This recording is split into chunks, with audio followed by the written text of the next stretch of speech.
going to be that guy on YouTube. You can always tell how many takes it takes me to make one of these videos based on how full my beer is. Because every time I start with a full beer, and every take, I take a sip. Just a little fun fact. But today what we're going to be talking about is tools of the trade.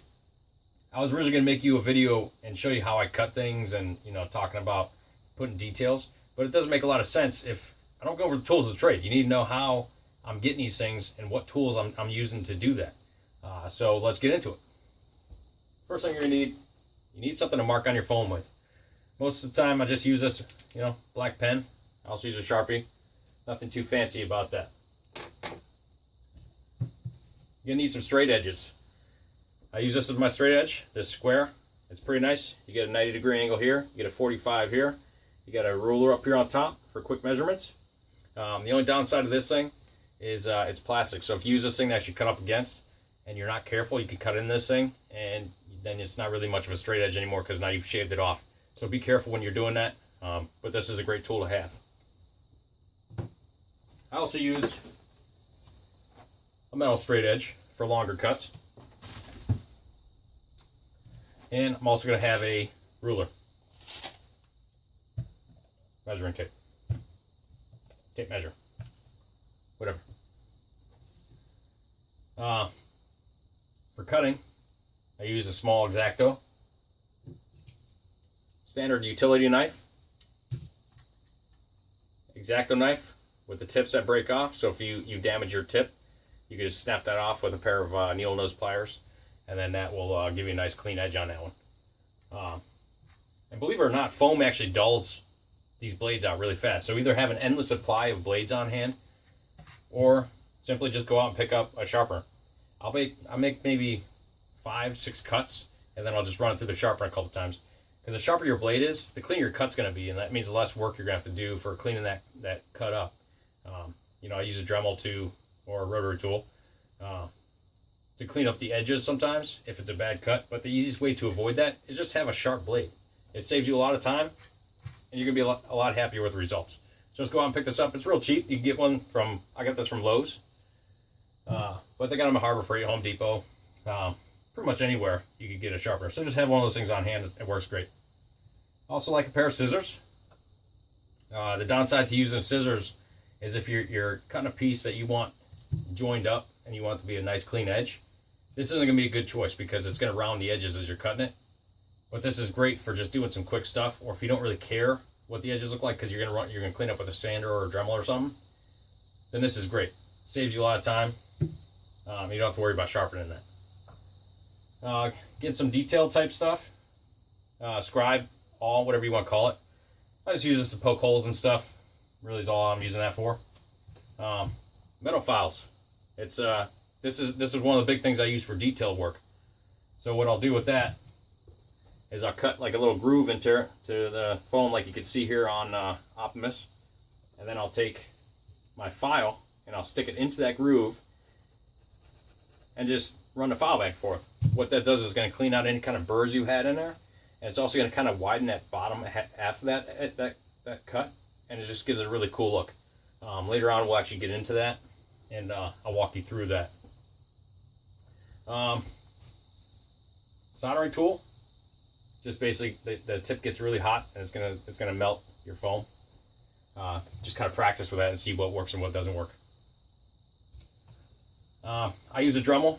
I'm not making money from Dremel, but Dremel is what I have. I think it works great.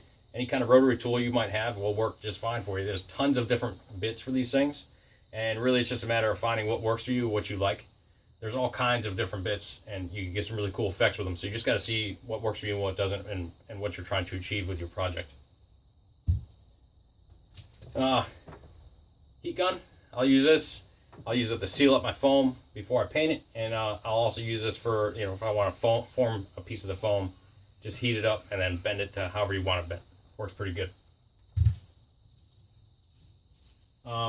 And one thing I really want to touch on, especially when you're using your Dremel or rotary tool, sander, or whatever it is, safety. Safety is key. Always have a pair of safety glasses or goggles and an N95 dust mask. Really all you need for sanding it is just an N95 dust mask. This is made for particulate. and it's just going to be the stuff floating in the air. When you start getting into painting, you're going to want to get something a little more heavy duty, but I'll actually get into that some other time. But really good to have on hand, and make sure you guys are wearing these things every time I'm sanding it. That's the first thing I'm reaching for. If that mask isn't on, I'm not sanding. And sanding also makes it a really big mess, so keep that in mind. For glue, barge contact cement is my #1 choice.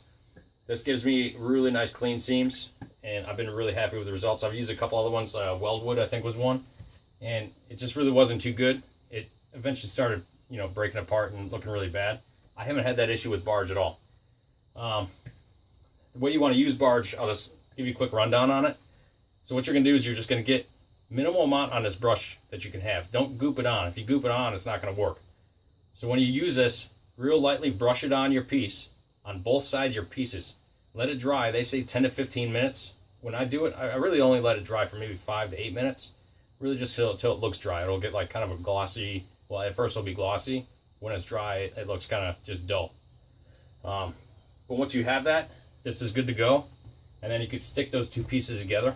And we'll actually get into that in one of these other videos. But, you know, in case you just want the real quick, let it dry. You'll be amazed with what the difference is when you let it dry as opposed to not letting it dry fully and then sticking your piece together. Give it a try. You'll see what I'm talking about. I also use a hot glue gun. And really I'm just using that for pieces that, like, you know, you can't see, stuff that's not going to be cosmetic, stuff that you don't really care about. One more thing I wanted to talk about. Hollow punches. These things are awesome for like doing, if you want a little hole, you can get these things in pretty big sizes. Basically all it is just a hollow piece of metal that's got sharp edges on it. And then you could just, these are really made for like leather working and stuff. Just hit it with a hammer and it'll put a hole in it. Really when you're doing with the foam, all you need to do is just put it on there, twist it, put pressure, and it'll cut right through it. These things are awesome, and in my opinion, it's a must-have for any kind of project you have. But be careful because they do have really sharp edges on them. You don't want to get cut.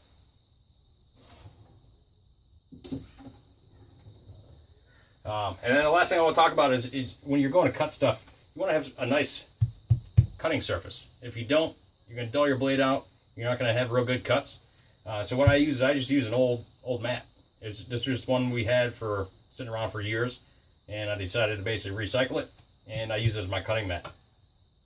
Some people actually like to get those cutting mats, like get the squares on them.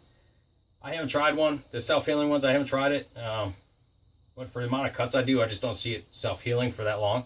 So I'd rather just do this, and then once this is all sliced up and it's no good, I'll get rid of it. But make sure you have a nice surface cut on, nice flat surface and plenty of room. Don't do it on your dining room table, because I don't know if it's your wife, your mom, or whatever, your husband. They're not going to like it when you're cutting it on there. But just keep that in mind. Really, that's all I got for you guys today. We'll get into some more tools as we go. I just wanted to give you the real quick rundown on what I'm using to make my projects. But yeah, that's all I got for you today. You guys can always follow me on Instagram at BMBids for my current projects. Right now, I'm working on this Optimus Prime. But yeah, check me out on there. If you guys like this video, give me a thumbs up and subscribe. I'll catch you later.